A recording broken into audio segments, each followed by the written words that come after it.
Alright, bismillahirrahmanirrahim. Assalamualaikum warahmatullahi wabarakatuh.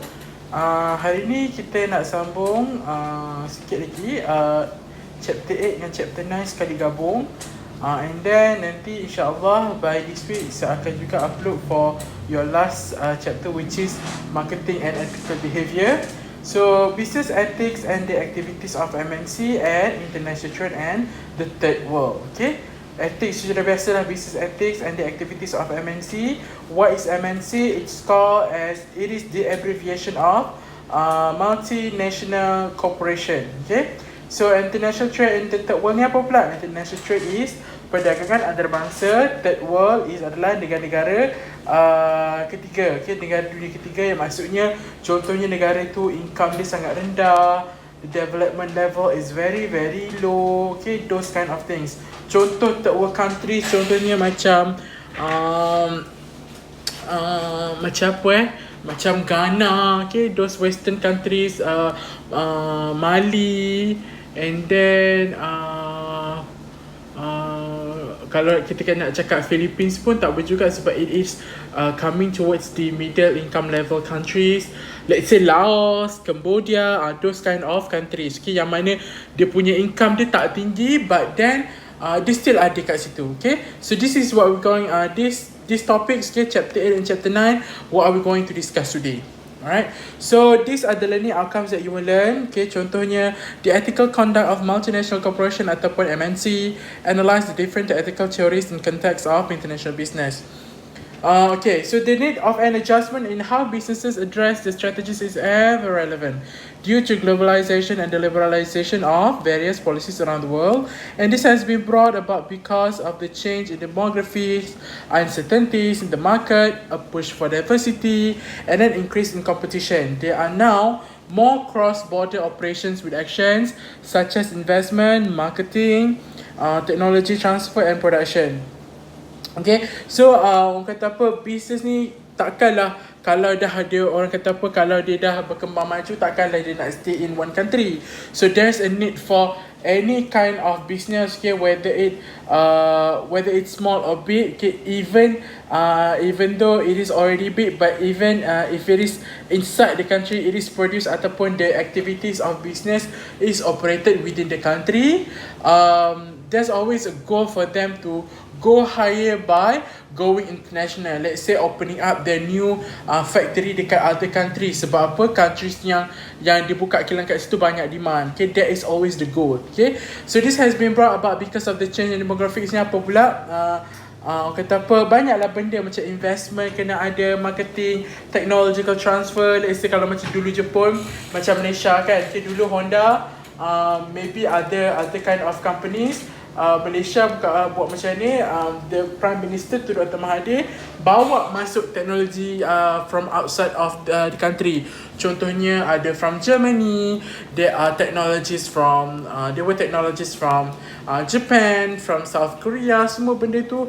Contohnya Samsung, Honda apa semua tu kan teknologi. Jadi bila dia masuk ke negara kita, it happens technological transfer. Okay, masuk ke situ orang-orang tempatan, the local engineers, the local architectures can gain more knowledge based on the technological transfer. So kat situ bila dia dapat information semua kat situ, nanti dia akan gunakan teknologi itu ataupun ilmu tu untuk kembangkan lagi dia punya bakat by going local. Let's say buka lah contohnya macam Modernas kan local brand, and then like Proton and Produa and so on lah. So the various occurrences of globalization may cause deterioration of the physical environment and pose many ethical issues such as exposure of toxic substances, exploitation of workers and consumers, discrimination, urban decay and other social problems.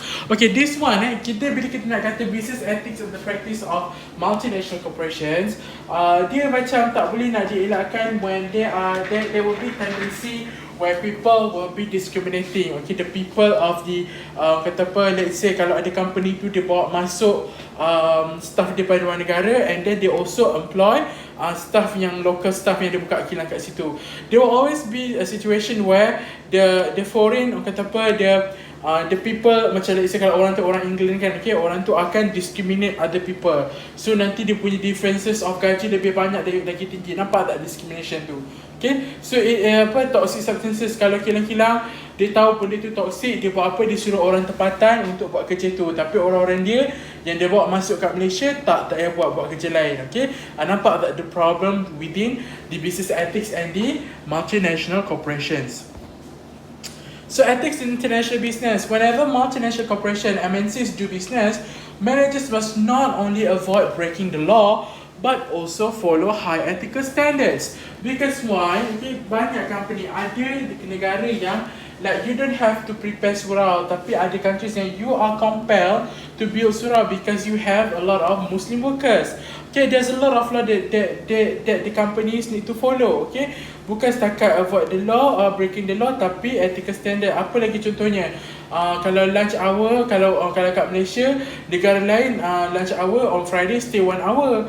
Okay, from 1 to 2. Tapi kalau dekat Malaysia, the lunch hour is standard from 12 until 2. Nampak tak? Okay, 2 jam kat situ. So it also means for some companies, being ethical goes beyond doing what is right. Okay, ada company yang macam in order to prepare being ethical, they goes beyond, they do the right thing lah. Okay, it also means that being ethical in sourcing for the components that make up the product. Okay, the ethical conducts of MNCs. MNCs operate on a global scale without significant ties to any one nation or region. Due to their size and financial power, MNCs can have a serious impact on the countries where they do business, which may create ethical issues. Okay, kalau ni MNCs can have a serious impact on countries where they do business, which may create ethical issues. Yes, of course. Bukan macam contohnya tobacco punya production kan. Before this, kenapa kilang rokok, JTI apa semua tu, bila dia masuk negara dekat Malaysia, it creates another ethical problem, social problem, macam mana lagi ramai perokok-perokok, kewujudan perokok. Sebab apa? The price of cigarettes is getting cheaper. Okay, and then the production, because the cigarettes is produced locally, there's a tendency for the cost of production to be lower, causing the price of the end product is going to be cheaper. So kalau kat Malaysia dia buka kilang cigarettes kat Malaysia, the price of the cigarettes of that specific brands will be very very low. The price will be cheaper, and then it allows for higher consumption of cigarettes. Okay, due to the size and MNCs represent the highest level of international business commitment and are characterized by a global strategy of focusing on opportunities throughout the world. Okay, when we talk about international business, it goes across the nations. Okay, every countries have their own pantang larang. Every country has their own has its own rules and regulation. Ada kat negara tu you can do this, tapi ada kat negara you cannot do this kind of thing. Okay, making fun of several things are considered funny, but tapi kalau you go into this one country, making fun of that is not that funny, kan? Contohnya macam like when you go to countries like macam Arab Saudi ke, all those countries and Islamic countries are predominantly Muslim, and they uphold a strong values of Islamic Islamic education. They will not be laughing at the jokes regarding genital area, like penis ke, boobs ke, or vaginas ke, those kind of thing. Diorang tak consider that kind of thing to be funny. Okay, tapi you go to very liberal country, very open, dia kata apa, not nak kata level tinggi tak lah, but then they are just as equally stupid as other people, but then because they feel like there is something funny, kan? Okay, like those kind of thing, bila buat lawak diorang gelak, means fun lah, kan? Okay, alright, those kind of things lah that MNCs have to consider. So the ethical conduct of multinational corporations continued, although it is unethical or illegal acts by MNCs that makes international news. Some make it a point to be irresponsible good citizens with good ethical values. For example, Texas Instruments has a global approach to ethical integrity. So dia punya global approach to ethical integrity ni apa? Okay, kalau level 1, are we complying with all legal requirements on a local level? Okay, sini dia macam everything, even though we are going to be, we are studying business ethics, but then it bases off on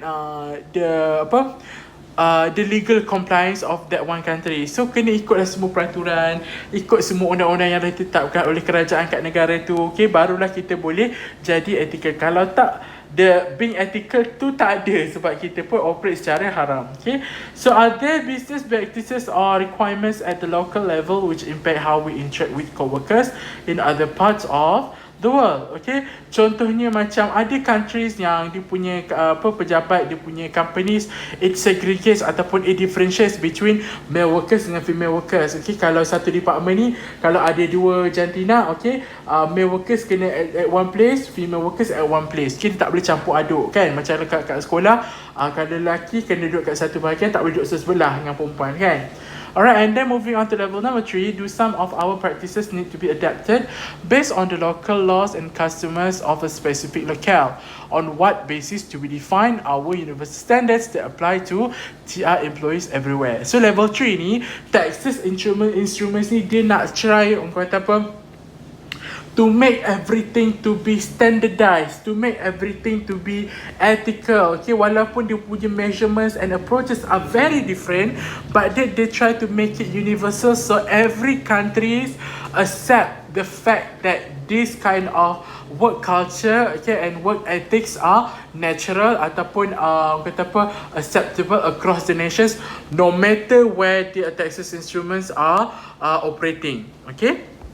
Alright, ethical theories in international business. Okay, cultural relativism apa semua ni, you just ignore lah, sebab this is not going to be in your examination, because this is too philosophical, and I don't think that we have enough time to cover this kind of thing. Alright, and then ethics in cross-cultural and international context. Okay, what is cross-cultural?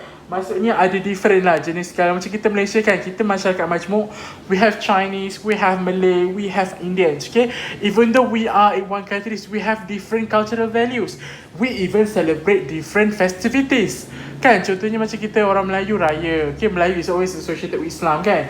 Islam raya, kalau Chinese New Year, kalau Indian probably Deepavali, tapi they are also Chinese and kata apa, Chinese and Indians, they are celebrating kata apa, Idul Fitri as well. Okay, so how an organization treats its employees? An organization can hire the best people to provide ample opportunity for skill and career development, to provide appropriate compensation and benefits, and to generally respect the personal rights and dignity of each employee. Okay, so on the other hand, a firm can hire its worker using prejudicial or preferential criteria. Okay, orang kata apa, ini kan dia macam dia nak, okay, this is the thing that kalau company tu boleh je buat, tapi it is unethical lah, using prejudicial or preferential area, okay, criteria. Maksudnya tengok orang je, tengok jantina, tengok dia punya, orang kata apa, credibility, tengok dia punya outer judging based on the outer looks. Okay, tak tengok the right capacity of the other person. Itu tak boleh lah. Okay, and then internationally limit development opportunities. Okay, tak nak kasih career development, because why? You just want your people to develop themselves. Okay, kalau people from different races that cannot develop at all. Okay, and then provide the minimum compensation allowable, and then treat employees carelessly and with little regard to personal dignity. Okay, so how the employees treat the organization. Numerous ethical issues also relate to how employees treat the organization. The central ethical issues in this relationship include conflicts of interest, secrecy and of confidentiality or honesty. A conflict of interest occurs when a decision potentially benefits the individual to the possible detriment of the organization, and ethical perceptions of the importance of conflicts of interest vary from culture to culture. Okay, this one no need to lah. Okay, so this is going to be the discussion on the ethical dilemmas. Okay, most firms attempt to satisfy ethical standards wherever they do business. However, deciding what is right and wrong is not always clear. Okay, betul lah. Kadang-kadang sebab kita tak tahu, we feel like this kind of thing betul, tapi other people don't perceive it like way.